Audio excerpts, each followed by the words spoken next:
நம்பிக்கையால் அவர்களுடைய உள்ளங்களை தூய்மைப்படுத்தினார். நமக்கும் அவர்களுக்கும் இடையே அவர் எந்த வேறுபாடும் காட்டவில்லை. அப்போஸ்தலர் 15ஆம் அதிகாரம் 9வது வசனம், திருத்தூதர் பணிகள் 15ஆம் அதிகாரம் 9வது வசனம். இன்றைக்கு தூய யாக்கோப்பு அவர்களுடைய திருநாளாயிருக்கிறது. ஆண்டவர் இயேசுவுக்காக திருப்பணியாற்றி இரத்த சாட்சியாய் மரித்திருக்கிறார் தூய யாக்கோப்பு அவர்கள்.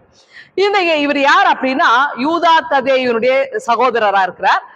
இயேசுவினுடைய சொந்த சித்தி மகனா இருக்கிறார், அல்பேயுவின் மகன்.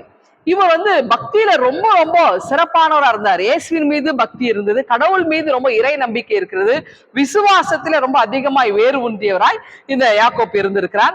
இவர் பார்த்தீங்கன்னா எருசலேமிலே முதல் ஆயராக, அதாவது பேராயராக இவர் தான் இருந்திருக்கிறார்.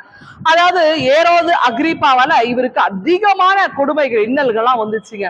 ஆண்டவர் இயேசுக்காக அவற்றையெல்லாம் பொறுமையோடு சகித்து கொண்டார். அதுக்கப்புறம் பார்த்தீங்கன்னா, அதாவது இயேசு கிறிஸ்து இவருக்கு திருக்காட்சி கொடுக்கிறார். அதுக்கப்புறம் தான் ரொம்ப அதிகமாய் வல்லமையாய் எருசலேம் பகுதிகள் எல்லாம் இவர் திருப்பணி செய்கிறார்.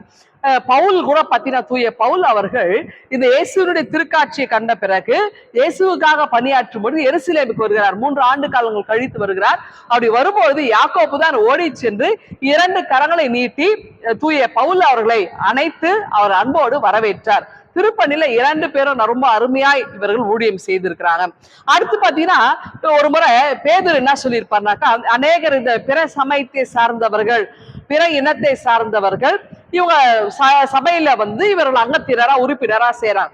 இயேசு கிறிஸ்துக்காக இவங்க சபையில ஏற்றுக்கொண்டு வரும்பொழுது, அப்போ பேதுரு சொன்னார், விருத்த சேதனம் இருக்கணும், திருமுழுக்கு இருக்கணும், இது 2 இருந்தாதான் சபையில அவங்க மெம்பர் ஆக முடியும்ன்றார்.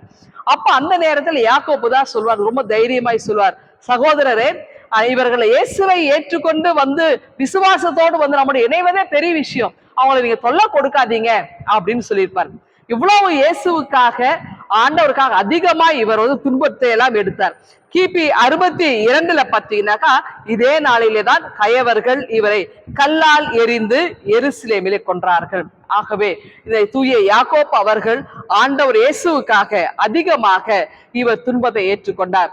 இவருடைய திருமுகம் இருக்குல்ல, யாக்கோப்பு நூல் ரொம்ப ரொம்ப சிறப்பான ஒரு புத்தகம். அது அந்த நூலை படிக்கும்போது நம்ம நிறைய விஷயம் வரும். குறிப்பா பார்த்தீங்கன்னா, அன்பு, தாவடக்கம், விசுவாசம், ஜெபம், இதெல்லாம் அதிகமாய் யாக்கோப்பு வலியுறுத்தி இருப்பார்.